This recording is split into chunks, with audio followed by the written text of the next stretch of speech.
देखने से पहले सारे चैनल को तिके सब्सक्राइब कर गिनो। दोस्तों क्या हाल है, ठीक हो? तबीयत से ठीक है? सारा आज दा व्लॉग शुरू। अस्सलामुअलैकुम दोस्तों, क्या हाल है? ठीक ही वे, तबीयत से ठीक है। पहले पहले असा लाया क्लिप अपने इस भरा दा, उस तो बाद मैं क्लिप लाया विच अपना, और उस तो बाद क्लिप लाया असा इस भरा दा। अल्हम्दुलिल्लाह असा त्रै भरा है। लाला तुम्हारे सामने अगे भी डेली डेली नहीं तो कह लूड़ी बात रहे बाद व्लॉग दे विच आंदे रहने हैं, ते अज वत आ गए हैं। लाले जान ये गल है कि लाले मेरे लाले दी जान लेकिन अज तुसा सारा व्लॉग जेड़ा कोई लिखना है ना, वो होर कोई मज़ेदार होना है। तो आपको सारे व्लॉग जितने सारी 200-250 व्लॉग वीडियो आई बती है, तो आपको सारी दी सारी भूल बजनी है। लेकिन तो आपको जी एल वीडियो है ना, बड़ी HD ते बड़ी कमाल की वीडियो होनी है।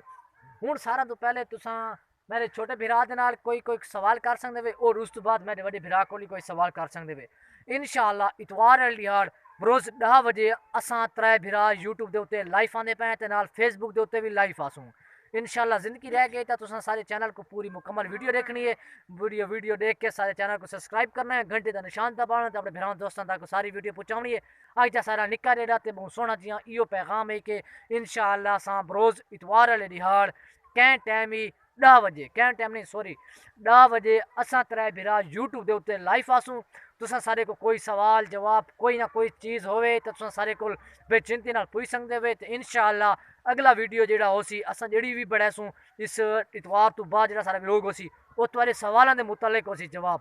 मतलब कि तुसा जेड़ा सारे को सवाल पूछो असां अगले वीडियो अगला जेड़ा व्लॉग ही बढ़ासूँ असां इंशाअल्लाह जवाब तो उस व्लॉग के विच ही देसूँ।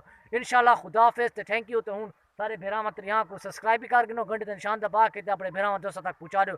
मेहरबानी उससे शुक्रिया। इंशाअल्लाह इतवार वाली दिहाड़ 10 बजे असां यूट्यूब के उत्ते ते फेसबुक के उत्ते सारा फेसबुक पेज ही है। इंशाअल्लाह तो वही असां अपना दिखासूँ इतवार तो हाल चंगे दिहाड़े पैन। इंशाअल्लाह इतवार वाली दिहाड़ असां त्रै भरा लाइव आना है। तुसा अपने कोई ना कोई सवाल जी गल हो कमेंट के उत्ते कर सकते ही लाजमी। इंशाअल्लाह तो अस सोमवार वाली दिहाड़ उन्होंने सारा व्लॉग के जवाब देसूँ। तो तुम्हारी मेहरबानी से शुक्रिया, सबको थोड़ी सपोर्ट करनी है। अल्लाह हाफिज़।